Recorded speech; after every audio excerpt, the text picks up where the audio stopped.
ಶಕ್ತಿ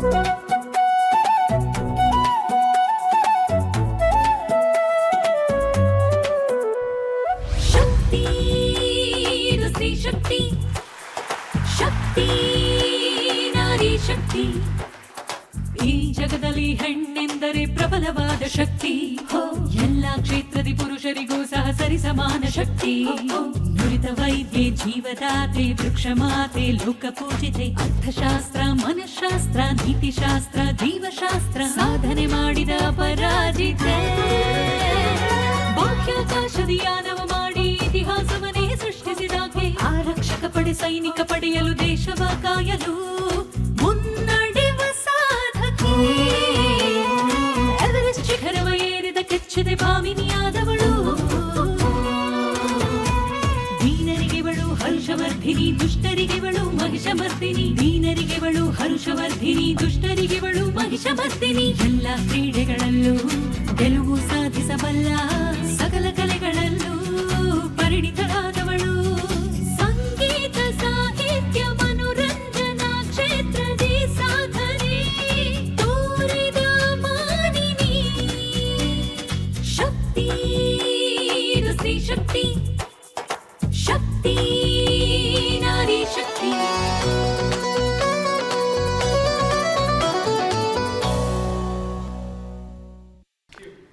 ಎಲ್ಲರಿಗೂ ನಮಸ್ಕಾರ. ಹೆಂಗೆಳೆಯರನ್ನು ಸಂಭ್ರಮಿಸುವ ಶಕ್ತಿ ಕಾರ್ಯಕ್ರಮಕ್ಕೆ ಆತ್ಮೀಯ ಪ್ರೀತಿಪೂರ್ವಕ ಸ್ವಾಗತ.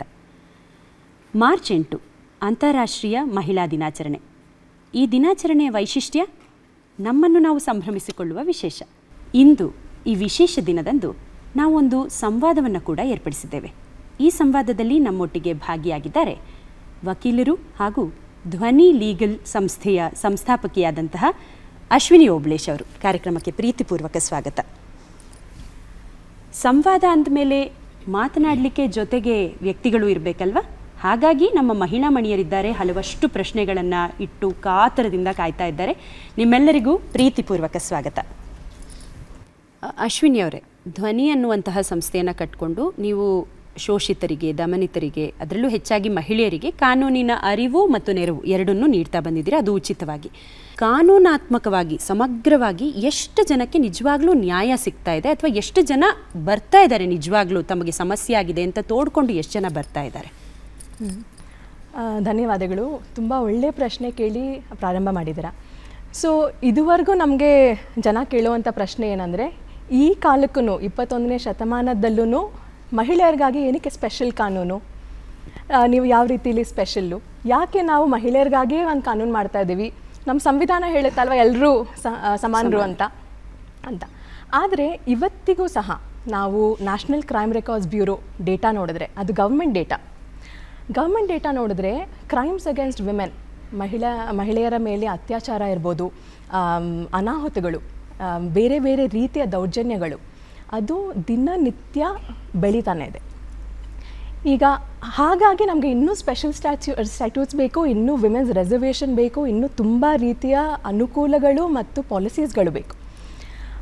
ಯಾಕೆ ಇದುವರೆಗೂ ಬೇಕು ಅಂತ ಅಂದರೆ, ಒಂದು ನಾವು ಇದುವರೆಗೂ ಒಂದು ವೀಕರ್ ಸೆಕ್ಸ್ ಆಗಿ ಉಳಿದ್ಬಿಟ್ಟಿದ್ದೀವಿ. ಅದು ನಮ್ಮ ಸಂವಿಧಾನ ಕೂಡ ಏನು ಹೇಳುತ್ತೆ, ಆರ್ಟಿಕಲ್ 15 ಕ್ಲಾಸ್ 3 ಅನ್ನು ನಾವು ನೋಡಿದ್ರೆ ಸಂವಿಧಾನ ಏನು ಹೇಳುತ್ತೆ, the state shall make special provisions for women and children ಅಂತ ಹೇಳುತ್ತೆ. ಯಾಕೆ ಇದು ಬೇಕು ಸ್ಪೆಷಲ್ ಪ್ರಾವಿಷನ್ಸ್? ಯಾಕೆ ನಮ್ಮ DV ಆ್ಯಕ್ಟ್ ಬೇಕು? ಯಾಕೆ ಡೌರಿ ಹ್ಯಾರಸ್ಮೆಂಟ್ ಕಾಯ್ದೆ ಬೇಕು? ಯಾಕಂದರೆ ಇದುವರೆಗೂ ಸಹ ನಮಗೆ ಗೊತ್ತು, ಸೀಮೆ ಎಣ್ಣೆ ಅಲ್ಲಿ ಲೀಕ್ ಆಗ್ತಾನೇ ಇದೆ, ಬರ್ನಿಂಗ್ ಆಗ್ತಾನೇ ಇದೆ, ಆಯಿತಾ. ಇದುವರೆಗೂ ಕಿಚನ್ನಲ್ಲಿ ಗ್ಯಾಸ್ ಸ್ಟವ್ ಆನ್ ಬಿಟ್ಟು ಹೋಗ್ತಾನೆ ಇದ್ದಾರೆ ಜನ. ಸೊ ಇದು ಎಲ್ಲೋ ಊರಲ್ಲಿ ದೂರ, ನಮಗಿಂತ ದೂರ ಆಗ್ತಿದೆ ಬಿಡು, ನಮಗೂ ಅದಕ್ಕೂ ಸಂಬಂಧ ಇಲ್ಲ ಅನ್ನೋ ಹಾಗಿಲ್ಲ ನಾವು. ಏಕೆಂದರೆ ಇದು ನಮ್ಮ ಮನೆ ಪಕ್ಕದವ್ರಿಗೆ ಆಗಿರ್ಬೋದು, ನಮ್ಮ ಮನೆಯವ್ರಿಗೆ ಆಗಿರ್ಬೋದು.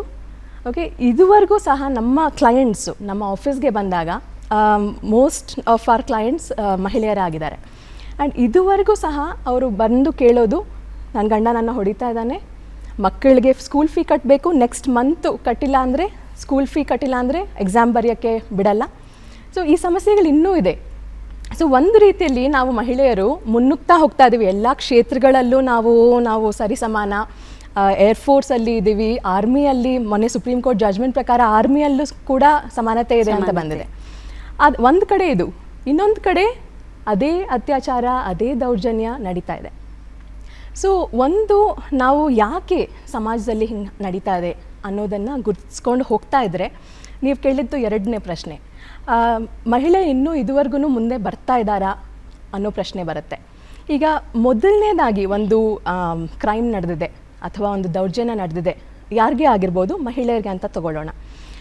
ಆಗ ಫಸ್ಟು ಪಾಯಿಂಟ್ ಆಫ್ ಕಾಂಟ್ಯಾಕ್ಟ್ ಯಾರು? ಪೊಲೀಸರು.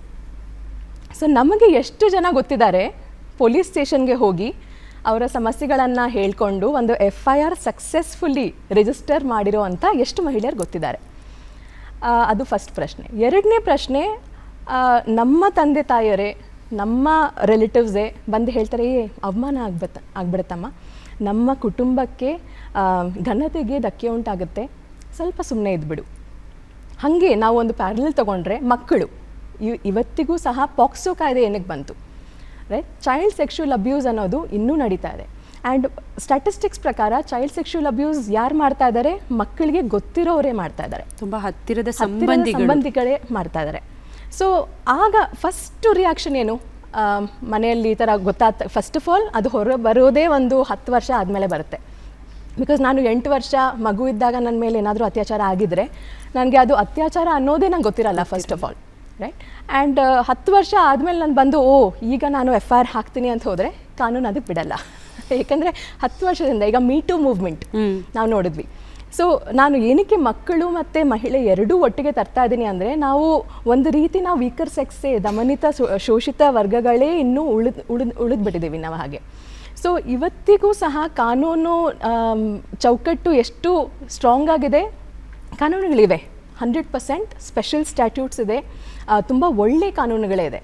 ಆದರೆ ಆ ಕಾನೂನುಗಳನ್ನು ಎಷ್ಟು ಜನ ಎಫೆಕ್ಟಿವ್ ಆಗಿ ಉಪಯೋಗಿಸ್ಕೊತಾ ಇದ್ದೀವಿ ಒಂದು. ಎರಡನೇದು, ಎಷ್ಟು ಜನ ಸಮಾಜ ನೋಡಿ, ನಮ್ಮ ತಂದೆ ತಾಯಿಯನ್ನು ನೋಡಿ, ಮಕ್ಕಳನ್ನು ನೋಡಿ ಸುಮ್ಮನಾಗ್ತಾ ಇದ್ದೀವಿ ಅನ್ನೋದು ಒಂದು. ಸೊ ಎಷ್ಟು ಜನ ಮುಂದಕ್ಕೆ ಬರ್ತಾ ಇದ್ದಾರೆ? ನನ್ನ ಪ್ರಕಾರ ತುಂಬ ಕಡಿಮೆ ಜನ. ಬಟ್ ನನ್ನಲ್ಲಿ ಸ್ಟ್ಯಾಟಿಸ್ಟಿಕ್ಸ್ ಇಲ್ಲ. ನೀವು ಕೇಳಿದ್ರೆ ಮುಂಚೆ ಎಷ್ಟು ಜನ ಬರ್ತಾ ಇದ್ರು, ಈಗ ಎಷ್ಟು ಜನ ಬರ್ತಾ ಇದ್ದಾರೆ, ನಾವು ಅದು ಅನಲೈಸ್ ಮಾಡೋಕ್ಕೆ ತುಂಬ ಸಮಯ ಬೇಕು. ಆ್ಯಂಡ್ ಇನ್ನೂ ತುಂಬ ಕೆಲಸ ನಡಿಬೇಕು, ರಿಸೋರ್ಸಸ್ ಬೇಕು, ಒಂದು ಸಂಶೋಧನೆ ಮಾಡಬೇಕು ನಾವು ಆ್ಯಕ್ಚುಲಿ. ಬಟ್ ನಾವೇ ನೋಡ್ತಾ ಇದ್ದೀವಿ ಅಂದರೆ, ಲೀಗಲಿ ನಾವು ಹೇಳಬೇಕಂದ್ರೆ ಇತ್ತೀಚೆಗೆ ಮಹಿಳೆಯರು ಸ್ವಲ್ಪ ಧ್ವನಿ ಎತ್ತಿ ಮುನ್ನುಗ್ಗಿ ಅವರ ಪ್ರಾಬ್ಲಮ್ಸನ್ನು ಸಾಲ್ವ್ ಮಾಡುವಂಥ ಪರಿಸ್ಥಿತಿಯಲ್ಲಿ ಇದ್ದಾರೆ ಅಂತ ನಮಗೆ ಅನಿಸುತ್ತೆ. ಯಾಕಂದರೆ ನಂಬರ್ ಆಫ್ FIRs ದಾಖಲೆ ಆಗಿರೋದು ನೋಡಿದ್ರೆ ಹೆಚ್ಚಾಗಿದೆ, ನಂಬರ್ ಆಫ್ ಒಫೆನ್ಸಸ್ ದಾಖಲೆ ಆಗಿರೋದು ನೋಡಿದ್ರೆ ಹೆಚ್ಚಾಗ್ತಾ ಇದೆ. ಆದರೆ ಕನ್ವಿಕ್ಷನ್ ರೇಟ್ ಅಂದರೆ ಟ್ರಯಲ್ ನಡೆದು ಎಷ್ಟು ಜನಕ್ಕೆ ಶಿಕ್ಷೆ ಆಗಿದೆ ಅದು ಇನ್ನೂ ಪ್ರಶ್ನಾರ್ಥಕವಾಗಿದೆ. ನಿಜ, ನೀವು ಹೇಳಿದ್ದು ಎಷ್ಟೋ ಮನೆಗಳಲ್ಲಿ ಸ್ಟವ್ ಆನ್ ಇವತ್ತಿಗೂ ಇದೆ, ಎಷ್ಟೋ ಮನೆಗಳಲ್ಲಿ ಸೀಮೆ ಎಣ್ಣೆ ತುಂಬಿರುತ್ತೆ ಅಂತ. ಮಾರ್ಮಿಕವಾಗಿ ಮುಟ್ಟುತ್ತೆ ನಮ್ಮನ್ನು ಇದು. ಯಾಕಂದರೆ ನಮ್ಮ ಮನೆಗಳಲ್ಲೂ ಈ ಥರ ಚಿಕ್ಕ ಪುಟ್ಟದ್ದೇನೋ ಆದಾಗ, ತಪ್ಪಡ್ ಅಂತ ಒಂದು ಮೂವಿ ಬಂದಿತ್ತು, ವಿಚ್ ವಾಸ್ ಆ್ಯಕ್ಚುಲಿ ಟ್ರೋಲ್ಡ್. ಒಂದು ಕಪಾಳಕ್ಕೆ ಹೊಡೆದ ಅಂದರೆ ಇಟ್ಸ್ ನಾರ್ಮಲ್, ಅದರಲ್ಲಿ ಅದನ್ನು ಇಶ್ಯೂ ಮಾಡುವಂಥದ್ದೇನಿದೆ. ನಮ್ಮ ಅಪ್ಪ ಅಮ್ಮಂದರು ನಮ್ಗೆ ಹೇಳ್ಕೊಡೋದು, ಸ್ವಲ್ಪ ಅನುಸರಿಸ್ಕೊಂಡು ಹೋಗು, ಹೆಣ್ಣಲ್ವಾ ನೀನು, ಹೆಣ್ಣು ಅಂದರೆ ಅನುಸರಣೆ ಅನ್ನೋದು ಬಂದುಬಿಟ್ಟಿದೆ. ಇನ್ನು ಮಕ್ಕಳ ವಿಷಯಕ್ಕೆ ನೀವು ಹೇಳಿದ ಹಾಗೆ ಬಂದರೆ, ಹೌದು, ನಮ್ಮ ಹತ್ತಿರದಲ್ಲಿರುವವರೇ ಎಷ್ಟೊಂದು ಸಲ ನಮಗೆ ಮೈಗೆ ಬೇಡದಂಥ ಟಚ್ ಮಾಡಿರ್ತಾರೆ. ಅದರಿಂದ ಹೇಳ್ಕೊಳ್ಳೋ ಅವಕಾಶಗಳನ್ನೇ ನಾವು ಮಕ್ಕಳಿಗೆ ಹೇಳ್ಕೊಟ್ಟಿರೋದಿಲ್ಲ. ಈ ನಿಟ್ಟಿನಲ್ಲಿ ಯೋಚನೆ ಮಾಡಿದ್ರೆ, ಒಂದು ವೈಲೆನ್ಸ್ ಮೇಡಮ್, ಕಣ್ಣಿಗೆ ಕಾಣುವಂತಹ ಡೊಮೆಸ್ಟಿಕ್ ವೈಲೆನ್ಸ್ ನಾವೆಲ್ಲರೂ ನೋಡ್ತಿದ್ದೀವಿ, ಎಲ್ಲರ ಮನೆಗಳಲ್ಲೂ ಎಲ್ಲರೂ ಅನುಭವಿಸಿರ್ತೀವಿ. ನಮ್ಮ ಅಪ್ಪಂದಿರಾದವರು ಒಳ್ಳೆ ಅಪ್ಪಂದಿರಾಗಿರ್ತಾರೆ, ಒಳ್ಳೆ ಗಂಡಂದಿರಾಗಿರ್ತಾರ ಅನ್ನುವ ಪ್ರಶ್ನೆಗೆ ನಮ್ಮ ಬಳಿ ಉತ್ತರ ಇರಲಿಕ್ಕಿಲ್ಲ ಎಷ್ಟೋ ಮನೆಗಳಲ್ಲಿ. ಇಟ್ಸ್ ನಾಟ್ ಸಿಂಗಲ್ ಇದು. ಆದರೆ ಮಾನಸಿಕವಾದ ವೈಲೆನ್ಸ್ ಇದೆಯಲ್ಲ, ಇದಕ್ಕೇನಾದರೂ ಕಾನೂನಿನ ಚೌಕಟ್ಟಿದೆಯಾ? ಅದು ತುಂಬ ಕಷ್ಟದ ಪ್ರಶ್ನೆ. ಏಕೆಂದರೆ ನಮ್ಮ ಡೊಮೆಸ್ಟಿಕ್ ವೈಲೆನ್ಸ್ ಆ್ಯಕ್ಟ್ ತಗೊಳ್ಳಿ, ಆ ಡೊಮೆಸ್ಟಿಕ್ ಕೌಟುಂಬಿಕ ಹಿಂಸೆ ತಡೆ ಕಾಯ್ದೆ, ಆ ಕಾಯ್ದೆ ತುಂಬ ಒಳ್ಳೆ ಕಾಯ್ದೆ. ನನಗೆ ಕೇಳಿದರೆ ನಮ್ಮ ಪ್ರಾಕ್ಟೀಸು ಮೋಸ್ಟ್ಲಿ ಆ ಕಾಯ್ದೆ ಕೆಳಗಡೆನೇ ಇದೆ. ಸೊ ಯಾಕೆ ಅದು ಒಳ್ಳೆ ಕಾಯ್ದೆ ಅಂತ ಕರಿತೀನಿ? 4 ಟೈಪ್ಸ್ ಆಫ್ ವೈಲೆನ್ಸ್. ಒಂದು ದೈಹಿಕ ಹಿಂಸೆ, ಎರಡನೇದು ಮಾನಸಿಕ ಹಿಂಸೆ, ಮೂರನೇದು ಆರ್ಥಿಕ ಹಿಂಸೆ, ನಾಲ್ಕನೇದು ಲೈಂಗಿಕ ಹಿಂಸೆ. ಸೊ 4 ರೀತಿಯ ಹಿಂಸಾಚಾರವನ್ನು ಆ ಕಾಯ್ದೆ ಗುರುತಿಸುತ್ತೆ. ನೀವು ಕೇಳಿದ್ದು ಎಮೋಷ್ನಲ್ ವೈಲೆನ್ಸ್ ಅಂತ. ಸೊ ಸೆಕೆಂಡ್ ರೀತಿ ಎಮೋಷ್ನಲ್ ವೈಲೆನ್ಸ್ ಇದೆ, ಕಾನೂನು ಪ್ರಕಾರ ಇದೆ. ಅದು ಒಂದು ಕಾನೂನಾಯಿತು. ಇನ್ನೊಂದು ನಮ್ಮ IPC, ಈಗ ಏನು BNS ಆಗಿದೆ. ಸೊ ಆ ನಮ್ಮ ಕ್ರಿಮಿನಲ್ ಲಾ ಪ್ರಕಾರ ನೋಡಿದ್ರೆ ಕ್ರುವೆಲ್ಟಿ ಏನು ನಾವು ಗುರುತಿಸ್ತೀವೋ, ಕ್ರುವೆಲ್ಟಿ ಅಲ್ಲಿ ಕೂಡ ಮೆಂಟಲ್ ಹ್ಯಾರಸ್ಮೆಂಟ್, ಫಿಸಿಕಲ್ ಹ್ಯಾರಸ್ಮೆಂಟ್ ಎಲ್ಲ ಇರುತ್ತೆ. ಸೊ ಕಾನೂನು ಒಂದು ರೀತಿ ಎವಾಲ್ವ್ ಆಗಿದೆ ಅಂತ ಹೇಳ್ಬೋದು. ಸೊ ಮುಂಚೆ ಕಾನೂನಲ್ಲಿ ಬರೀ ದೈಹಿಕ ಹಿಂಸೆ ಮಾತ್ರ ಗುರುತಿಸಲ್ಪಡ್ತಾ ಇತ್ತು. ಆದರೆ ಈಗ ಬಿಕಾಸ್ ಸಮಾಜ ಬದಲಾಗ್ತಾ ಇದೆ, ಮಹಿಳೆಯರ ಮೇಲೆ ಶೋಷಣೆಯ ರೀತಿಗಳು ಬದಲಾಗ್ತಾ ಇದೆ, ಇನ್ನೂ ಎವಾಲ್ವ್ ಆಗ್ತಾ ಇದೆ, ಇನ್ನೂ ಫ್ಯಾನ್ಸಿ ಆಗ್ತಾ ಇದೆ. ಸೊ ಹಾಗೆ ನಮ್ಮ ಕಾನೂನು ಕೂಡ ಹಾಗೆ ಬದಲಾಗ್ತಾ ಬಂದಿದೆ. ಸೊ ಅದು ಒಳ್ಳೆಯ ವಿಚಾರ. ಆದರೆ ನಾನು ಏನಕ್ಕೆ ಇದು ಕಷ್ಟಕರವಾದ ಪ್ರಶ್ನೆ ಅಂತ ಹೇಳಿದೆ ಅಂದರೆ, ಎವಿಡೆನ್ಸ್ ಏನು? ಹಾಂ, ಈಗ ನನ್ನನ್ನು ಹೊಡೆದ್ರು ನಮ್ಮ ಮನೆಯವರು ಅಂತ ಅಂದರೆ ನಾನು ಇಮ್ಮಿಡಿಯೇಟ್ಲಿ MLC ಮಾಡಿಸ್ತೀನಿ. ಆ್ಯಂಡ್ MLC ಅಲ್ಲಿ ಬರ್ದಿರುತ್ತೆ ಗಂಡ ಇವರನ್ನು ಹೊಡೆದ್ರಂತೆ, ಅವರ ಮೇಲೆ ಕೈ ಮೇಲೆ ಒಂದು ಗಾಯ ಇದೆ, ಮಾರ್ಕ್ ಇದೆ ಅಂತ ಎಲ್ಲ ಡೀಟೇಲ್ಡ್ ಆಗಿ ಅಲ್ಲಿ ಇರುತ್ತೆ. ಆದರೆ ಮಾನಸಿಕ ಹಿಂಸೆ ನಾವು ಪ್ರೂವ್ ಮಾಡೋದು ಕೋರ್ಟಲ್ಲಿ ತುಂಬ ಕಷ್ಟ ಇದೆ. ಸೊ ಹಾಗೆ ನಾವು ಎವಿಡೆನ್ಸ್ ನಾವು ತೋರಿಸ್ಬೇಕಾಗತ್ತೆ ಕೋರ್ಟಲ್ಲಿ. ನಾವು DV ಆ್ಯಕ್ಟ್ ಕೆಳಗಡೆ ನಾವು ಅರ್ಜಿ ಹಾಕಿದಾಗ ನಮ್ಮನ್ನು ಬಾಕ್ಸಲ್ಲಿ ಕ್ಲೈಂಟನ್ನು ಬಾಕ್ಸಲ್ಲಿ ಹಾಕ್ತಾರೆ. ಆ್ಯಂಡ್ ಕ್ಲೈಂಟ್ನ ಕೇಳ್ತಾರೆ, ನೀವು ಅವರು ಹೊಡೆದ್ರಂತೆ ತೋರಿಸಿ, ಎವಿಡೆನ್ಸ್ ತೋರಿಸಿ ಅಂತ. ಸೊ ಎಮೋಷ್ನಲ್ ವೈಲೆನ್ಸ್ಗೆ ತುಂಬ ಕಡಿಮೆ ಎವಿಡೆನ್ಸ್ ಇರೋದು. ಯಾರು ಇನ್ಫ್ಯಾಕ್ಟ್ ರೆಕಾರ್ಡಿಂಗ್ ಇರೋದು ತುಂಬ ಕಡಿಮೆ. ನನಗೆ ಹಿಂಗೆ ನನ್ನ ಕನಸು ಬೀಳುತ್ತೆ, ಅವ್ರು ನನ್ನ ಹೊಡಿತಾ ಇದ್ದಾರೆ, ರೆಕಾರ್ಡ್ ಮಾಡ್ಕೊಳ್ಳೋಣ ಅಂತ. ಸೊ ಅದೂ ಕಷ್ಟನೇ. ಬಟ್ ಎಮೋಷ್ನಲ್ ವೈಲೆನ್ಸ್ ಇನ್ಫ್ಯಾಕ್ಟ್ ತೋರಿಸೋದು ತುಂಬ ಕಷ್ಟ ಇದೆ. ಆ್ಯಂಡ್ ಜಡ್ಜಸ್ ಕೂಡ ಅವರು ಪರಿಗಣಿಸೋ ರೀತಿ ತುಂಬ ಬೇರೆ ಇರುತ್ತೆ. ಬಿಕಾಸ್ ಅವರು ದಿನನಿತ್ಯ ನೂರಾರು ಕೇಸಸ್ ನೋಡ್ತಾ ಇದ್ದಾರೆ. ಸೊ ಅವ್ರಿಗೂ ಒಂದು ರೀತಿ ಒಂದು ಅಭ್ಯಾಸ ಆಗಿರ್ಬೋದು ಅಂತಲೇ ಹೇಳ್ಬೋದು. ಯಾಕಂದರೆ ದಿನ ಇದೇ ಗೋಲ್ಡ್ ಬಿಡು ಅಂತಾನೆ ಒಂದು ಮನಸ್ಥಿತಿ ಆಗಿರಬಹುದಾ ಅನ್ನೋ ಪ್ರಶ್ನೆ ಕೂಡ ಬರುತ್ತೆ ಇಲ್ಲಿ. ನಿಜ ನೋಡಿ, ಕೆಲವೊಂದ್ಸಲ ಸಾಕ್ಷಿ ಇಲ್ಲದೆ ನಾವು ಏನು ಮಾಡೋಕ್ಕಾಗಲ್ಲ ಇಂಥ ಒಂದು ಇದು.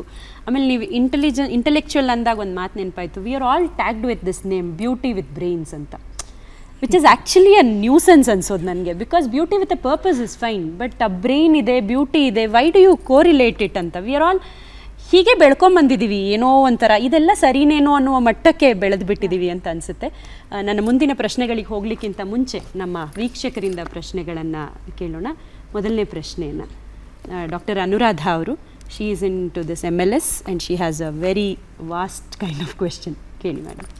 ನನ್ನ ಪ್ರಶ್ನೆ ಏನು ಅಂತಂದರೆ, ಮಹಿಳೆಯರನ್ನ ಸಾಮಾಜಿಕ ಜಾಲತಾಣಗಳಲ್ಲಿ ಹರಾಸ್ ಮಾಡ್ತಾರೆ.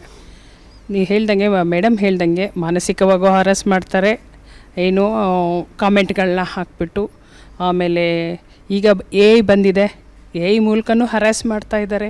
ಈ OTT ಪ್ಲ್ಯಾಟ್ಫಾರ್ಮ್ ಬಗ್ಗೆನೂ ನಿಮಗೆ ಗೊತ್ತಿದೆ. ಅದರಲ್ಲಿ ಎಗ್ಗಿಲ್ದಲೇ ಮಹಿಳೆಯರ ಬಗ್ಗೆ ತುಚ್ಛೀಕರಣ ಮಾಡಿಬಿಟ್ಟು, ದೃಶ್ಯೀಕರಣ ಮಾಡಿಬಿಟ್ಟು, ಮನೆ ಮಂದಿ ಎಲ್ಲ ಕೂತ್ಕೊಂಡು ನೋಡೋ ಪಿಕ್ಚರು ಅಂತ ಹೇಳಿಬಿಟ್ಟು TVನಲ್ಲಿ ಟೆಲಿಕಾಸ್ಟ್ ಮಾಡ್ತಾರೆ. ಆಮೇಲೆ ಒಂದು ಲೈವ್ ಪ್ರೋಗ್ರಾಮ್ಸರಾಗಲಿ ಯಾವುದಾದ್ರೂ ಒಂದು ಪ್ರೋಗ್ರಾಮ್ಸ್ ಇದೆ, ಆ ಪ್ರೋಗ್ರಾಮ್ಸ್ಗಳಲ್ಲಿ ಹೆಣ್ಣು ಮಕ್ಕಳನ್ನೇ ಉದಾಹರಣೆಗೆ ತಗೊಂಡು ಕೆಟ್ಟದಾಗಿ ಮಾತಾಡ್ತಾರೆ. ಇದನ್ನೆಲ್ಲ ದೃಶ್ಯ ಮಾಧ್ಯಮಗಳು, ಖಾಸಗಿ ದೃಶ್ಯ ಮಾಧ್ಯಮಗಳು ತೋರಿಸ್ತಾ ಇದ್ದಾವೆ. ಇದಕ್ಕೆ ಕಾನೂನು ಅಡಿನಲ್ಲಿ ಏನಾದರೂ ಪರಿಹಾರ ಇದೆಯಾ ತಮ್ಮಲ್ಲಿ ಕೇಳೋಕ್ಕೆ ಇಷ್ಟಪಡ್ತೀನಿ ನಾನು. ಸೊ ನೀವು 2 ಪ್ರಶ್ನೆ ಕೇಳಿದ್ದೀರಾ ಅಂತ ನಾನು ಅಂದ್ಕೊಂಡಿದ್ದೀನಿ. ಒಂದು, ಸೋಷಿಯಲ್ ಮೀಡಿಯಾನಲ್ಲಿ ಹ್ಯಾರಸ್ಮೆಂಟ್ ನಡೆದ್ರೆ ಕಾನೂನಾತ್ಮಕವಾಗಿ ನಾವು ಹೇಗೆ ಹೋಗ್ಬೋದು. ಆ್ಯಂಡ್ ಎರಡನೇದು ಫ್ರೀಡಮ್ ಆಫ್ ಸ್ಪೀಚ್ ಏನಿದೆ, and freedom of speech versus privacy rights. ಒಂದು ಮಹಿಳೆಯರ ಬಗ್ಗೆ ಅವರು ಕೀಳಾಗಿ ಮಾತಾಡಿದ್ರೆ ಆ ಬ್ಯಾಲೆನ್ಸ್ ಏನಿದೆ ಅನ್ನೋದು.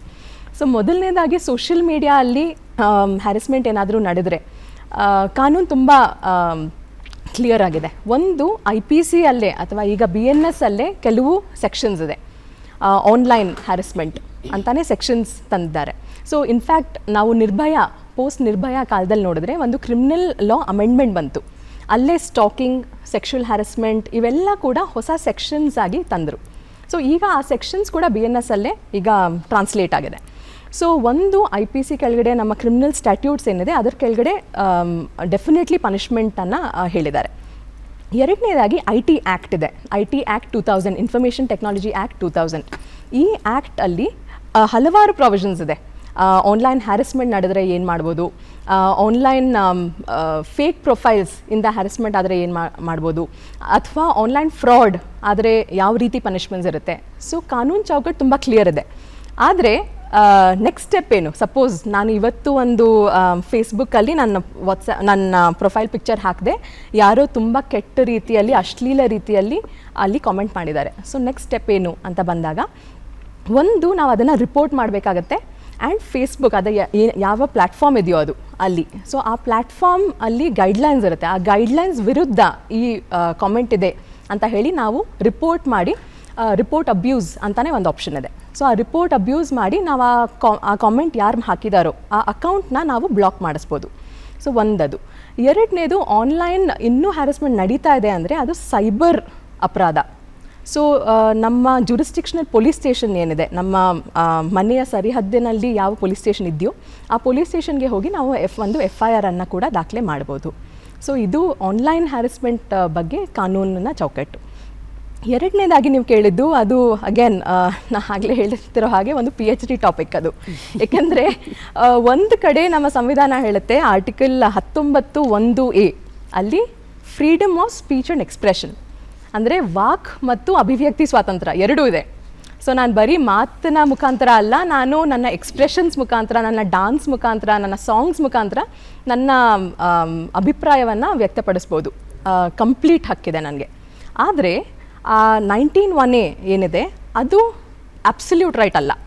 ಸೊ ಅದು ನಮ್ಮ ಸಂವಿಧಾನ ಸಮಿತಿ ಏನಿತ್ತು, ರಚನಾ ಸಮಿತಿ ಏನಿತ್ತು, ಆ ಸಮಿತಿ ಕೆಲವು ಪ್ರಶ್ನೆಗಳನ್ನು ಕನ್ಸಿಡರ್ ಮಾಡಿದ್ರು. ಸೊ ನಮ್ಗೆ ಗೊತ್ತಿರೋ ಹಾಗೆ ಡಾಕ್ಟರ್ BR ಅಂಬೇಡ್ಕರ್ ಅವರು ಆ ಸಮಿತಿಯ ಚೇರ್ಪರ್ಸನ್ ಆಗಿದ್ದರು, ಡ್ರಾಫ್ಟಿಂಗ್ ಕಮಿಟಿ ಚೇರ್ಪರ್ಸನ್. ಆ್ಯಂಡ್ ಅವರ ಮುಂದೆ ಈ ಪ್ರಶ್ನೆಗಳು ಬಂತು, should freedom of speech be an absolute right? So ಅವರು ಅದನ್ನು ಕನ್ಸಿಡರ್ ಮಾಡಿಬಿಟ್ಟು no, it should not be an absolute right. ಏಕೆಂದರೆ ನೀವು ಹೇಳ್ದಂಗೆ ಫ್ರೀಡಮ್ ಆಫ್ ಸ್ಪೀಚ್ ಇದೆ ಅಂತ ನಾವು ಏನಾದರೂ ಹೇಳ್ಬೋದಾ, ಯಾರಿಗಾದರೂ ಹೇಗಾದರೂ ಹೀನಾಯವಾಗಿ ಮಾತಾಡ್ಬೋದಾ ಅಂತ ಬರುತ್ತೆ. ಸೊ 19(1)A ಅಲ್ಲಿ ಹೇಗೆ ಫ್ರೀಡಮ್ ಆಫ್ ಸ್ಪೀಚ್ ಕೊಟ್ಟರು, 19(2) ಅಲ್ಲಿ ಹೇಳ್ತಾರೆ ಫ್ರೀಡಮ್ ಆಫ್ ಸ್ಪೀಚ್ ಇದೆ ಸರಿ, ಆದರೆ ರೀಸನಬಲ್ ರೆಸ್ಟ್ರಿಕ್ಷನ್ಸನ್ನು ಹೊಂದಿದೆ ಈ right. So it's not an absolute right. So ಒಂದು ರೀಸನಬಲ್ ಆಗಿ ನೀವು ಇರಬೇಕು. ಪ್ರತಿಯೊಬ್ಬರಿಗೂ ಏನು ಬೇಕಾದರೂ ಮಾತಾಡ್ಬೋದು, ಏನು ಬೇಕಾದರೂ ಅಭಿವ್ಯಕ್ತ ಮಾಡ್ಬೋದು ಅನ್ನೋ ಸ್ವಾತಂತ್ರ್ಯ ಇಲ್ಲ. ಆ್ಯಂಡ್ ಇನ್ಫ್ಯಾಕ್ಟ್ ಒಂದು ಮಹಿಳೆ ಶೂಟಿಂಗ್ ಮಾಡ್ತಾ ಇರುವಾಗಲೇ ಅವ್ರು ಸಪೋಸ್ ಅವ್ರು ಒಪ್ಕೊಂಡಿದ್ದಾರೆ, ನಾನು ಈ ಮೂವಿಯಲ್ಲಿ ಈ ರೋಲನ್ನು ಪ್ಲೇ ಮಾಡ್ತೀನಿ, ಆ್ಯಂಡ್ ಸಪೋಸ್ ಆ ಡೈರೆಕ್ಟರ್ ಆ ಮೂವಿಯಲ್ಲಿ ಆ ರೋಲನ್ನು ತೋರಿಸೋವಾಗ ತುಂಬ ಕೆಟ್ಟ ರೀತಿಯಲ್ಲಿ ಅಥವಾ ಅಶ್ಲೀಲ ರೀತಿಯಲ್ಲಿ ತೋರಿಸಿದ್ದಾರೆ ಅಂದರೆ 100% ಇವ್ರಿಗೆ ಕಾನೂನಲ್ಲಿ ಹಕ್ಕಿದೆ ಅವರ ವಿರುದ್ಧ ಪ್ರೊಸೀಡ್ ಆಗೋಕ್ಕೆ. ಆವಾಗ ಏನು ಇಂಪಾರ್ಟೆಂಟ್ ಆಗುತ್ತೆ, ಕಾಂಟ್ರಾಕ್ಟ್ ಇಂಪಾರ್ಟೆಂಟ್ ಆಗುತ್ತೆ. ಆ ಹೀರೋಯಿನ್ ಮತ್ತು ಆ ಡೈರೆಕ್ಟರ್ ಅಥವಾ ಆ ಪ್ರೊಡ್ಯೂಸರ್ ಮಧ್ಯೆ ಏನು ಕಾಂಟ್ರಾಕ್ಟ್ ಇರುತ್ತೆ, ಆ ಕಾಂಟ್ರಾಕ್ಟಲ್ಲಿ ತುಂಬ ಕ್ಲಿಯರ್ ಆಗಿ ಟರ್ಮ್ಸ್ನ ವಿವರಣೆ ಮಾಡಿರಬೇಕು. ಸಪೋಸ್ ಇಂಟಿಮೇಟ್ ಸೀನ್ ಇದೆ ಅಂದ್ಕೊಳ್ಳಿ, ಆ ಇಂಟಿಮೇಟ್ ಸೀನಲ್ಲಿ ಎಕ್ಸಾಕ್ಟ್ಲಿ ಇವರ ಪಾತ್ರ ಏನು, ಎಕ್ಸಾಕ್ಟ್ಲಿ ಯಾವ ರೀತಿ ಆ ಇಂಟಿಮೇಟ್ ಸೀನನ್ನು ಶೂಟ್ ಮಾಡಲಾಗುತ್ತೆ, ಆ ಇಂಟಿಮೇಟ್ ಸೀನ್ ಶೂಟ್ ಮಾಡುವಾಗ 100 ಜನ ಇರ್ತಾರಾ ಅಥವಾ ಬರೀ ಡೈರೆಕ್ಟರ್ ಇರ್ತಾರಾ, ಬಿಕಾಸ್ ಆ ಹೀರೋಯಿನ್ ಪ್ರೈವಸಿ ಪ್ರಶ್ನೆ. ಸೊ ಇದೆಲ್ಲ ತುಂಬ ಮುಖ್ಯ ಆಗುತ್ತೆ. ಸೊ ಒಂದು ಕಡೆ right to freedom of speech ಇದೆ ಹೌದು, ಇನ್ನೊಂದು ಕಡೆ ಮಹಿಳೆಯರಿಗೆ ತಮಗೆ ಬೇಕಾದಂತೆ ಬಟ್ಟೆ ಹಾಕೊಳ್ಳೋ ಹಕ್ಕಿದೆ ಹೌದು, ಆದರೆ ಇವೆಲ್ಲ ಕೂಡ ಅಬ್ಸಲ್ಯೂಟ್ ಅಲ್ಲ, ಕೆಲವು ಸಾಮಾಜಿಕ ಪ್ರಶ್ನೆಗಳಿಗೆ ಒಳಪಡಿರುತ್ತದೆ ಅಂತ ಹೇಳ್ಬೋದು. ಮುಂದಿನ ಪ್ರಶ್ನೆಯನ್ನು ಯಾರು ತೆಗೆದುಕೊಳ್ತೀರಾ? ನಮಸ್ತೆ ಮೇಡಮ್, ನನ್ನ ನಾಗಮಣಿ ಅಂತ. ನಾವು 11 ಜಿಲ್ಲೆಗಳಲ್ಲಿ ದೇವದಾಸಿ ಪದ್ಧತಿ ಬಗ್ಗೆ ವರ್ಕ್ ಮಾಡ್ತೇವೆ, ದೇವದಾಸಿ ಕುಟುಂಬಗಳ ಜೊತೆ. ಸೊ ದೇವದಾಸಿ ಪದ್ಧತಿ ಈಗಾಗಲೇ ಅನಿಷ್ಟ ಅಂತ ಗೊತ್ತಾಗಿದೆ, ಕೊನೆ ಗಂಡಿದೆ ಕೂಡ. ಆದರೆ ಯಾರ್ದೋ ತಪ್ಪಿಗೆ ಒಳಗಾಗಿರ್ತಕ್ಕಂಥ ಹೆಣ್ಮಕ್ಳು ಮತ್ತು ಮಹಿಳೆಯರು ಈಗಾಗಲೇ ತೊಂದರೆಗೊಳಗಾಗಿರೋಂಥವ್ರು ಕೆಲವೊಬ್ಬರು ಸಿಂಗಲ್ ಪಾರ್ಟ್ನರ್ ಜೊತೆನೇ ಇರ್ತಾರೆ, ಇನ್ನು ಕೆಲವೊಬ್ಬರು ಸಮಸ್ಯೆ ಆಗಿದೆ. ಸೊ ಅವ್ರುಗಳಿಗೆ ಗೊತ್ತು ಕೆಲವೊಂದು ಸರಿ ಅಪ್ಪ ಯಾರು ಅಂತ, ಇಂಥವರೇ ತಂದೆ ಅಂತ. ಆದರೆ ನಮ್ಮಲ್ಲಿ ಏನಾಗಿದೆ ಅಂತಂದರೆ ಸುಮಾರು ಜನ ಬೇಕಂತಲೇ ಕೀಟ್ಲೆ ಮಾಡಲಿಕ್ಕೋಸ್ಕರ ಅಂಥ ಹೆಣ್ಮಕ್ಳನ್ನ ಯಾರು ನಿನ್ನ ತಂದೆ ಅಂತ ಕೇಳೋವಂಥದ್ದು, ಶಾಲೆಗಳಲ್ಲಾಗ್ಬೋದು ಬೇರೆ ಬೇರೆ ಕಡೆ ಆಗ್ಬೋದು, ನಿನ್ನ ತಂದೆ ಹೆಸರನ್ನ ಕಡ್ಡಾಯವಾಗಿ ಬರಿ ಅಂತ ಹೇಳೋವಂಥದ್ದನ್ನು ನಡೆಸ್ಕೊಂಡು ಬಂದುಬಿಟ್ಟಿದ್ದಾರೆ. ಸೊ ಇದರಿಂದ ಮಹಿಳೆಯರಿಗೂ ತೊಂದರೆ ಆಗ್ತಾ ಇದೆ, ಹೆಣ್ಮಕ್ಳಿಗೂ ತೊಂದರೆ ಆಗ್ತಾ ಇದೆ. ಸೊ ನಾವು ಅನೇಕ ಬಾರಿ ಹೇಳ್ತೀವಿ, ನಮ್ಮ ಸಂವಿಧಾನದ ವಿಧಿ 21 ಹೇಳೋದು ಘನತೆಯಿಂದ ಬದುಕಲಿಕ್ಕೆ ಮಹಿಳೆಗೆ ಹಕ್ಕಿದೆ ಅಂತ. ಸೊ ಇಲ್ಲಿ ನಿನ್ನ ತಂದೆ ಯಾರು ಅಂತ ಬೇಕಂತಲೇ ಅವಮಾನ ಮಾಡಿಸ್ತಕ್ಕಂಥ, ಇನ್ನು ಕೆಲವೊಬ್ರು ಹೇಳ್ತಾರೆ ನನಗೆ ಗೊತ್ತು ಅವ್ರಿಗೆ ತಂದೆ ಯಾರು ಅಂತ, ಬಟ್ ನನ್ನ ಹೆಸರನ್ನು ನೀವೆಲ್ಲೂ ಹೇಳಬೇಡಿ ಅಂತ. ಸರ್ಕಾರದ ಕೆಲವು ಸುತ್ತೋಲೆಗಳಲ್ಲಿ ತಂದೆ ಹೆಸರನ್ನ ಕಡ್ಡಾಯ ಮಾಡಬೇಡಿ ಅಂತ ಇದೆ. ಆದರೆ ಅಕಸ್ಮಾತ್ ಅದು ಆದೇಶ ಆಗಿಲ್ಲದೆ ಇರೋದ್ರಿಂದ, ಗೆಜೆಟ್ ಆಗಿಲ್ಲದೆ ಇರೋದ್ರಿಂದ ಈಗಲೂ ಅದನ್ನು ಕೇಳಿ ನಮ್ಮ ಮಹಿಳೆಯರಿಗೆ, ನಮ್ಮ ಹೆಣ್ಮಕ್ಳಿಗೆ ಅವಮಾನ ಮಾಡುವಂಥದ್ದು ನಡ್ಕೊಂಡು ಬರ್ತಿದೆ. ಇದಕ್ಕೆ ಕಾನೂನಲ್ಲಿ ಏನಾದರೂ ಪರಿಹಾರ ಇದೆಯಾ ಅಥವಾ ಇದು ಆದೇಶವಾಗಿ ಮಾರ್ಪಡಲೇಬೇಕಾ? ಹೇಗೆ ನಾವು ಆ 21 ಬಳಸ್ಕೊಳ್ಬಹುದು ಅಂತ ಕೇಳ್ತಾ ಇದ್ದೀನಿ. ತುಂಬ ಒಳ್ಳೆಯ ಪ್ರಶ್ನೆ. ಏಕೆಂದರೆ ನೀವೇ ಹೇಳ್ದಂಗೆ ಆರ್ಟಿಕಲ್ 21 ರೈಟ್ ಟು ಲೈಫ್, ಜೀವನ ಹಕ್ಕು, ಅದರ ಹೆಸರಲ್ಲೇ ಇದೆ. ಜೀವನ ಅಂದರೆ ಕಾನೂನು ಪ್ರಕಾರ ಜೀವನ ಅಂದರೆ ಬರೀ ನಾವು ಶ್ವಾಸ ತಗೊಂಡು ಸುಮ್ಮನೆ ಬದುಕೋದಲ್ಲ, ಹಲವಾರು ರೀತಿಯ ಹಕ್ಕುಗಳನ್ನು ಅದು ಒಳಗೊಂಡಿದೆ. ಅದರಲ್ಲಿ ತುಂಬ ಮುಖ್ಯವಾದದ್ದು ನೀವು ಹೇಳಿದ್ದು ಘನತೆಯ ಹಕ್ಕು. ಅದು ಎಲ್ಲರಿಗೂ ಸೇರಬೇಕು. ಅವರು ಒಬ್ಬರು ಪೌರ ಕಾರ್ಮಿಕ ಆಗಿರ್ಬೋದು, ಅವರು PM ಆಗಿರ್ಬೋದು. ಸೊ ಎಲ್ಲರಿಗೂ ಒಂದು ಘನತೆಯ ಹಕ್ಕಿದೆ ಅಂತ ನಮ್ಮ ಸಂವಿಧಾನ ಹೇಳುತ್ತೆ. ಸಿಮಿಲರ್ಲಿ ಆರ್ಟಿಕಲ್ 324 ನೋಡಿದ್ರೆ ಎಲ್ಲರಿಗೂ ವೋಟಿಂಗ್ ಹಕ್ಕಿದೆ. ಇದು UK ಅಂತ ದೇಶದಲ್ಲೂ ಈ ಥರ ಹಕ್ಕು ಬಂದಿರಲಿಲ್ಲ, ಯಾಕಂದರೆ ಮಹಿಳೆಯರಿಗೆ UK ಅಲ್ಲಿ ರೀಸೆಂಟಾಗಿ ಹಕ್ಕು ಬಂದಿದ್ದು ವೋಟ್ ಮಾಡೋಕ್ಕೆ. ಸೊ ನಮ್ಮ ದೇಶದಲ್ಲಿ ಎಲ್ಲರಿಗೂ ಹಕ್ಕಿದೆ, ನೀವು ಯಾವುದೇ ಜಾತಿಗೆ ಸೇರಿರಿ, ಯಾವುದೇ ಧರ್ಮಕ್ಕೆ ಸೇರಿರಿ, ಯಾರೇ ಆಗಿರಲಿ. ಸೊ ಈಕ್ವಾಲಿಟಿ ಅನ್ನೋದು ಒಂದಿದೆ, ಆ್ಯಂಡ್ ಘನತೆಯ ಬದುಕು ಅನ್ನೋದು ಎಲ್ಲರ ಹಕ್ಕು. ಆದರೆ ನೀವು ಹೇಳೋದು ದಿನನಿತ್ಯ ಬದುಕಿನಲ್ಲಿ ಕೆಲವು ಸಮುದಾಯಗಳಿಗೆ ಎಂಥ ಒಗ್ಗಟ್ಟುಗಳು ಎದುರಾಗುತ್ತೆ ಅನ್ನೋದು. ಯಾಕಂದರೆ ನಿಮಗೂ ನಮಗೂ ಹಂಗಾಗಲ್ಲ, ಯಾಕಂದರೆ ಪ್ರಿವಿಲೇಜ್ಡ್ ಕ್ಲಾಸಸ್ ಅಲ್ವಾ. ಆದರೆ ಶೋಷಿತ ವರ್ಗಗಳಿಗೆ, ಯಾರು ತುಳಿತಕ್ಕೆ ಒಳಗಾಗಿರ್ತಾರೋ ಅವ್ರಿಗೆ ಈ ಥರ ತುಂಬ ಕ್ಲಿಷ್ಟವಾದ ಸಾಮಾಜಿಕ ಮತ್ತು ಕಾನೂನಾತ್ಮಕ ಪ್ರಶ್ನೆಗಳು ಬರುತ್ತೆ. ಅದು ತುಂಬ ಅದು ಟ್ರ್ಯಾಜಿಡಿ ಅದು ಆ್ಯಕ್ಚುಲಿ. ಸೊ ಒಂದು ಕೋರ್ಟ್ಸ್ ಜಡ್ಜ್ಮೆಂಟ್ಸ್ ತುಂಬ ಇವೆ. ತಂದೆಯ ಹೆಸರು ಕಡ್ಡಾಯ ಅಲ್ಲ. ಇನ್ಫ್ಯಾಕ್ಟ್ ಸ್ಕೂಲ್ ಅಡ್ಮಿಷನ್ ಫಾರ್ಮ್ಸಲ್ಲಿ ತಂದೆಯ ಹೆಸರು ಕಡ್ಡಾಯ ಅಲ್ಲ. ಯಾಕಂದರೆ ಎಷ್ಟೊಂದು ಜನ ಸಿಂಗಲ್ ಪೇರೆಂಟ್ಸ್ ಇರ್ತಾರೆ, ಎಷ್ಟೊಂದು ಜನ ಡಿವೋರ್ಸ್ ಇರ್ತಾರೆ, ಎಷ್ಟೊಂದು ಜನ ತಂದೆ ತೀರ್ಕೊಂಡಿರೋರು ಇರ್ತಾರೆ. ಸೊ ತಂದೆ ಹೆಸರು ಮ್ಯಾಂಡೇಟ್ರಿ ಅಲ್ಲ. ಸೊ ಅದು ಒಂದು ಎವಲ್ಯೂಷನ್ನು. ಎರಡನೇ ಎವಲ್ಯೂಷನ್ ಏನು, ರೀಸೆಂಟ್ ಅಮೆಂಡ್ಮೆಂಟ್ ನೋಡಿದ್ರೆ ಗರ್ಭಪಾತದ ಬಗ್ಗೆ ಕಾನೂನಿದೆ, ಅದರಲ್ಲಿ ಅಮೆಂಡ್ಮೆಂಟ್ ನೋಡಿದ್ರೆ ಆ್ಯಂಡ್ ನಮ್ಮ ಸುಪ್ರೀಂ ಕೋರ್ಟ್ ಡಿಸಿಷನ್ ನೋಡಿದ್ರೆ ಗರ್ಭಪಾತ ಮಾಡಿಸ್ಕೊಳ್ಳೋಕ್ಕೆ ಹಸ್ಬೆಂಡ್ದು ಸಿಗ್ನೇಚರ್ ಅವಶ್ಯಕತೆ ಇಲ್ಲ, ಅಥವಾ ಪೇರೆಂಟ್ಸ್ದು ಸಿಗ್ನೇಚರ್ ಅವಶ್ಯಕತೆ ಇಲ್ಲ ಅಂತಲೇ ಬಂದಿದೆ. ಸೊ ಹಾಗೆ ನಮ್ಮ ಕಾನೂನು ಎವಾಲ್ವ್ ಆಗ್ತಾ ಇದೆ. ಆದರೆ ಇವರು, ನೀವು ಯಾರ ಬಗ್ಗೆ ಮಾತಾಡ್ತಾ ಇದ್ದೀರೋ, ದೇವದಾಸಿ ಸಿಸ್ಟಮ್ಗೆ ಒಳಗಾದವರು, ಅವರು ಮೀಟ್ ಮಾಡೋದು ಆ ಜಡ್ಜ್ನಲ್ಲ. ಆ ಸುಪ್ರೀಂ ಕೋರ್ಟ್ ಜಡ್ಜ್ ಯಾರು ಅದು ಬ್ಯೂಟಿಫುಲ್ಲಾಗಿ ಆ ಜಡ್ಜ್ಮೆಂಟ್ ಬರೀತಾ ಇದ್ದಾರೆ, ಅವ್ರನ್ನ ಅವರು ದಿನನಿತ್ಯ ಮೀಟ್ ಆಗಲ್ಲ. ಅವ್ರು ದಿನನಿತ್ಯ ಮೀಟ್ ಆಗೋದು ಅಲ್ಲಿ ಒಂದು ಟೇಬಲ್ ಹಿಂದೆ ಫಾರ್ಮ್ ಫಿಲ್ ಮಾಡುವಂಥ ಒಬ್ಬರು ಎಂಪ್ಲಾಯಿನ. ಸೊ ಅಲ್ಲಿ ಬರೋ ಪ್ರಶ್ನೆ ಏನು, ನೀವು ಕೇಳಿದ್ರಿ ಅವ್ರು ಕೇಳ್ತಾ ಹೋಗ್ತಾರೆ ನಿಮ್ಮ ತಂದೆ ಯಾರು ಅಂತ, ಅವ್ರ ಬಗ್ಗೆ ಏನಾದರೂ ಮಾಡ್ಬೋದಾ? 100% ಕಾನೂನಲ್ಲಿ ನಾವು ಕಂಪ್ಲೇಂಟ್ ಮಾಡ್ಬೋದೇ ಹೊರತು ಯಾವುದೇ ಕಾಯ್ದೆ ಅಂತೂ ಇಲ್ಲ ಅದ್ರ ಬಗ್ಗೆ. ಬಟ್ 100% ಕಂಪ್ಲೇಂಟ್ ಮಾಡಬೇಕು ಅವ್ರ ಬಗ್ಗೆ. ಅವರ ಹೈಯರ್ ಅಪ್ಗಾಗಿರ್ಬೋದು ಅಥವಾ ಆ ಲೋಕಲ್ DC-ಗಾಗಿರ್ಬೋದು, ಕೈಂಡ್ಲಿ ನೀವು ನಿಮ್ಮ ಸಂಸ್ಥೆ ಮುಖಾಂತರ ಪ್ಲೀಸ್ ಅವ್ರಿಗೆ ಬೆಂಬಲ ನೀಡಿ ಆ್ಯಂಡ್ ಅವರು 100% ಅದ್ರ ಬಗ್ಗೆ ಕಂಪ್ಲೇಂಟ್ ಮಾಡಬೇಕು. ಇನ್ನೊಬ್ಬರು ಯಾರಾದರೂ ಪ್ರೇಕ್ಷಕರಿಂದ ಪ್ರಶ್ನೆನ ತಗೊಳ್ಳೋದಾದರೆ, ನನ್ನ ಪ್ರಶ್ನೆ ಏನಂದರೆ, ಬೆಳಗ್ಗೆದ್ದು ನಾವೇನು ಪತ್ರಿಕೆ ಓದ್ತೀವಿ ಅದರಲ್ಲಿ ಎಷ್ಟೋ ಅತ್ಯಾಚಾರದ್ದು ದೌರ್ಜನ್ಯದ ಕೇಸುಗಳು ಬರುತ್ತೆ. ಆಮೇಲೆ ಅದಕ್ಕೆ ತೀರ್ಪು ಸಿಗೋದು ಎಷ್ಟೋ ವರ್ಷಗಳಾಗ್ಬಿಡುತ್ತೆ. ಈಗ ಹೇಗೋ ಅಂದರೆ ನಮ್ಮ ಲೈಫ್ ಇಷ್ಟು ಸ್ಪೀಡ್ ಆಗಿದೆ, ಆದರೆ ನ್ಯಾಯಾಲಯದ ವಿಷಯದಲ್ಲಿ ಒಬ್ರಿಗೆ ನ್ಯಾಯ ಸಿಗಬೇಕು ಅಂದರೆ ತುಂಬ ವರ್ಷಗಳೇ ಆಗಿಬಿಡುತ್ತೆ ಅಂತ ಕೇಳಿದ್ದೀವಿ, ನೋಡಿದ್ದೀವಿ. ಆಮೇಲೆ ಈಗ ನಿರ್ಭಯ ಕೇಸಲ್ಲೂ ತೊಗೊಂಡ್ರೆ ಅವರ ಅಪರಾಧಿಗಳಿಗೆ ಸೆಕ್ಯೂರಿಟಿ ಕೊಡೋಕ್ಕೆ ಕಾನೂನಿಂದ ಎಷ್ಟೋ ದುಡ್ಡು ಖರ್ಚಾಯಿತು ಅಂತಲೂ ನಾನು ಓದಿದೆ. ಅಂಥ ಅತ್ಯಾಚಾರಿಗಳ ಮೇಲೆ ನಮ್ಮ ದುಡ್ಡುಗಳು ಖರ್ಚಾಗ್ತಾ ಇದೆ, ದೇಶಕ್ಕೆ ಉಪಯೋಗ ಆಗೋಂಥ ದುಡ್ಡು ಖರ್ಚಾಗ್ತಾ ಇದೆ. ಅದೇ ಅತ್ಯಾಚಾರಿಗಳಿಗಾಗಲಿ ದೌರ್ಜನ್ಯ ಮಾಡೋರಿಗಾಗಲಿ ಒಂದು ಸ್ಪೀಡಾಗಿ ನ್ಯಾಯ ಕೊಡಬಹುದಾ? ಅಥವಾ ಅಂದರೆ ನಿಮ್ಮ ಈಗ ಕಾನೂನಿನ ವ್ಯವಸ್ಥೆಯಲ್ಲಿ ಸ್ಪೀಡಪ್ ಮಾಡ್ಕೊಳ್ಳೋಕ್ಕೆ ನೀವು ಯಾವ ರೀತಿ ತಕ್ಷಣದ ನ್ಯಾಯ ಒದಗಿಸೋ ಹಾಗೆ? ನಾವು ಇವತ್ತು ಒಂದು ಕೇಸ್ ಹಾಕಿರ್ತೀವಿ, ಬೇಗ ನಿಮಗೆ ಡೋಂಟ್ ವರಿ, ನಿಮಗೆ ಒಂದು ಒಳ್ಳೆ ಆರ್ಡರ್ ತಂದಿಸ್ಕೊಡ್ತೀವಿ ಅಂತ ನಾವು ಕ್ಲೈಂಟಿಗೆ ಹೇಳಿರ್ತೀವಿ. ನೆಕ್ಸ್ಟ್ ಡೇ ಜಡ್ಜ್ ಲೀವ್ ಇರ್ತಾರೆ. ಅದಾದಮೇಲೆ ಆಪೋಸಿಟ್ ಪಾರ್ಟಿ ಬಂದು ಟೈಮ್ ಕೇಳ್ತಾರೆ, ಜಡ್ಜ್ ಓಕೆ ಒಂದು ಸಲ ಎಲ್ಲ ಕೊಟ್ಬಿಡೋಣ ಅಂತಾರೆ. ಅದೇ ತಾರೀಖ್ ಪೇ ತಾರೀಖ್ ಅದೇ ಆಗ್ತಾ ಇದೆ. ಆದರೆ ಹಾಗಂತ ನಾವು ವ್ಯವಸ್ಥೆ ಮೇಲೆ ನಂಬಿಕೆ ಕಳ್ಕೊಬಾರ್ದು. ಓಕೆ, ಹಾಗಾಗಿ ನಾವಿದು 10 ವರ್ಷ ಮೇಲಿಂದ ನಾವು ನೋಡ್ತಾ ಇದ್ದೀವಿ. ಆದ್ರೂ ನಾವು ಇವತ್ತಿಗೂ ಫೈಟ್ ಮಾಡೋಣ ಅಂತಲೇ ಹೋಗ್ತೀವಿ ಲಿಟ್ರಲಿ.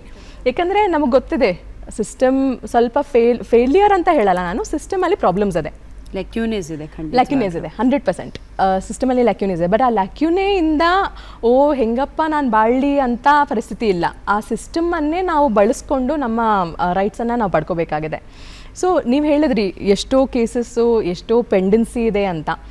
ಮೇಡಮ್ ಹೇಳಿದ್ರು, ಅದಕ್ಕೆ ಅರ್ಥ ಏನು ಅಂದರೆ ಪ್ರತಿಯೊಬ್ಬರಿಗೂ ಲೀಗಲ್ ರೆಪ್ರೆಸೆಂಟೇಷನ್ ಬೇಕು. So every one is entitled to legal aid.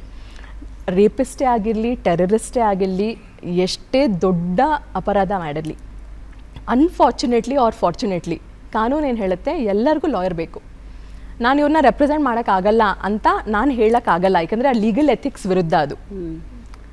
Okay, so ಅದು ಬಟ್ ನನ್ನ ಪರ್ಸ್ನಲ್ ಚಾಯ್ಸು ಆಗಿರ್ಬೋದು. ಅದು ಸಪೋಸ್ ಒಬ್ಬ ರೇಪಿಸ್ಟ್ ಬಂದು ನನ್ನ ರೆಪ್ರೆಸೆಂಟ್ ಮಾಡಿ ಅಂದರೆ ನಾನು ತೊಗೊಳ್ದೇ ಇರ್ಬೋದು ಆ ಕೇಸು, ಬಟ್ ಅವ್ರಿಗೆ ಆ ರೆಪ್ರೆಸೆಂಟೇಷನ್ ಹಕ್ಕಿದೆ, ರೈಟ್? ಸೊ ಹಾಗಾಗಿ ಒಂದು ಲೀಗಲ್ ಪ್ರಾಸೆಸ್ ಅಂದಾಗ ಹಲವಾರು ಮೇಲೆ ಕೆಳಗಡೆ 100% ಇದೆ ಆ್ಯಂಡ್ ಹಾಗಾಗಿ ಲೇಟ್ ಆಗ್ತಾ ಇದೆ.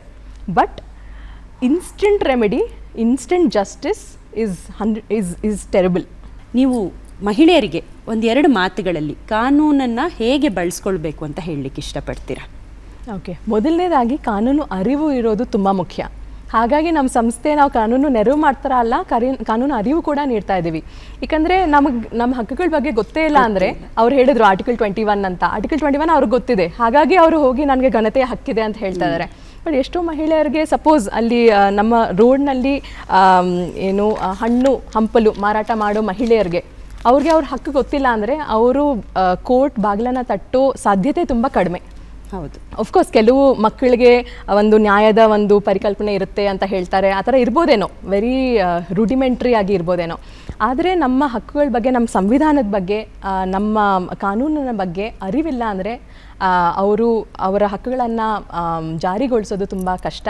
ಸೊ ಹಾಗಾಗಿ ಮೊದಲನೇದಾಗಿ ಅವರ ಹಕ್ಕುಗಳ ಬಗ್ಗೆ ಅರಿತ್ಕೋಬೇಕು, ಅವರೇ ಓದ್ಕೋಬೇಕು, ಜನರ ಜೊತೆ ಮಾತಾಡಬೇಕು. ಡಾಕ್ಟರ್ ಅಂಬೇಡ್ಕರ್ ಹೇಳಿರೋ ಹಾಗೆ society is defined by how it's women are treated ಅಂತ. ಎಸ್. ಸೊ ನಾವು ಮಹಿಳೆಯರಿಗೆ ನಾವೆಲ್ಲ ಕಡೆ ನಾವು ಚೌಕಟ್ಟನ್ನು ಕಟ್ಕೊಂಡಿದ್ದೀವಿ, ನಮ್ಮ ಮನೆಯಲ್ಲಾಗಿರ್ಬೋದು, ಆಫೀಸಲ್ಲಾಗಿರ್ಬೋದು, ಸಮಾಜದಲ್ಲೇ ಆಗಿರ್ಬೋದು. ಸೊ ಆ ಚೌಕಟ್ಟಿನಿಂದ ಹೊರಗೆ ಬಂದು ನಾವು ಕಾನೂನನ್ನು ತುಂಬ ಒಳ್ಳೆ ರೀತಿ ಉಪಯೋಗಿಸ್ಕೊಂಡು ನಮ್ಮ ಹಕ್ಕುಗಳನ್ನು ಜಾರಿ ಮಾಡ್ಕೋಬೇಕು ಅಂತ ಹೇಳ್ತೀನಿ. Beautifully shed madam. ಆ್ಯಕ್ಚುಲಿ ನೀವು ಹೇಳಿದ ನಿಜ, ನಾವೆಲ್ಲರೂ ಒಂದು ಸರಪಳಿ ಮಧ್ಯದಲ್ಲೇ ನಮ್ಮೆಲ್ಲವನ್ನ ಪಡ್ಕೊಂಡಿದ್ದೀವಿ ಅನ್ನುವಂತಹ ಒಂದು ಭ್ರಮಾಲೋಕದಲ್ಲೇ ಬದುಕ್ತಿದ್ದೀವಿ, ಬದುಕಿಸಲ್ಪಟ್ಟಿದ್ದೇವೆ ಇಷ್ಟು ವರ್ಷಗಳು ಕೂಡ. ಅದರಿಂದ ಸ್ವಲ್ಪ ಆಚೆ ಬರೋಣ, ನಮ್ಮ ಹಕ್ಕುಗಳನ್ನು ನಾವು ಪಡ್ಕೊಳ್ಳೋಣ. ಸೆರೆನಾ ವಿಲಿಯಮ್ಸ್ ಒಂದು ಕಡೆ ಹೇಳ್ತಾಳೆ, ಪ್ರತಿ ಹೆಣ್ಣಿನ ಗೆಲುವು 10 ಹೆಣ್ಣು ಮಕ್ಕಳಿಗೆ ಸ್ಫೂರ್ತಿಯಾಗಬೇಕು. ಒಬ್ರಿಗೊಬ್ರು ನಾವು ಬೆಂತಟ್ಟಿದ್ರೆ ಮಾತ್ರ ಈ ಸಮಾಜ ಸ್ವಸ್ಥವಾಗಿರುತ್ತೆ, ಶಕ್ತಿಶಾಲಿಯಾಗಿ ಬೆಳೆಯುತ್ತೆ ಅಂತ. ಹಾಗೆಯೇ ಸಾನಿಯಾ ಮಿರ್ಜಾ ಒಂದು ಕಡೆ ಹೇಳ್ತಾರೆ, ನೆಗೆಟಿವಿಟಿ ಯಾವತ್ತೂ ಸೆಲ್ಲಾಗುತ್ತೆ, ಹಾಗಾಗಿ ನಾನಿವತ್ತು ಟಾಪ್ ಐಕನ್ ಆಗಿದ್ದೀನಿ ಅಂತ. ಬಹುಶಃ ಆ ನೆಗೆಟಿವಿಟಿನೇ ನಾವು ಪಾಸಿಟಿವ್ ಆಗಿ ಬದಲಾಯಿಸ್ಕೊಳ್ಳೋಣ ಅಲ್ವಾ? ಈ ರೀತಿಯ ಒಂದು ಮ್ಯಾಜಿಕಲ್ ಮೂಮೆಂಟ್ಸ್ ಕ್ರಿಯೇಟ್ ಮಾಡೋಕ್ಕಾಗೋದು ನಾವು ಹೆಣ್ಣು ಮಕ್ಕಳಿಗೆ ಮಾತ್ರ. ಕಾರ್ಯಕ್ರಮಕ್ಕೆ ಈಗ ಮುಕ್ತಾಯವನ್ನು ಹಾಡ್ತಾ ಇದ್ದೀನಿ. ಅಶ್ವಿನಿ ಅವರೇ, ಇಷ್ಟು ಹೊತ್ತು ಒಳ್ಳೆಯ ಮಾತುಗಳಿಂದ, ಸಂದೇಶಗಳಿಂದ ಈ ಕಾರ್ಯಕ್ರಮವನ್ನು ಕಳೆಗಟ್ಟಿಸಿದ್ದೀರಾ. ಧನ್ಯವಾದ. ನಮಸ್ತೆ. ಉತ್ತಮವಾದ ಪ್ರಶ್ನೆಗಳಿಲ್ಲದಿದ್ದರೆ ಹೇಗೆ? ನಿಮ್ಮೆಲ್ಲರ ಸಹಕಾರಕ್ಕೆ ಅನಂತ ಧನ್ಯವಾದಗಳು. ಹೆಣ್ಣನ್ನು ಗೌರವಿಸಿ ಪೂಜಿಸುವ ಅಗತ್ಯವಿಲ್ಲ, ಜೊತೆಯಲ್ಲಿ ಕೈ ಹಿಡಿದು ಕರೆದುಕೊಂಡು ಹೋಗಿ ಅಂತ ಹೇಳ್ತಾ ಮಾತನ್ನು ಮುಗಿಸ್ತಾ ಇದ್ದೇನೆ. ನಮಸ್ಕಾರ. ಶಕ್ತಿ, ಇದು ಸ್ತ್ರೀ ಶಕ್ತಿ, ಶಕ್ತಿ.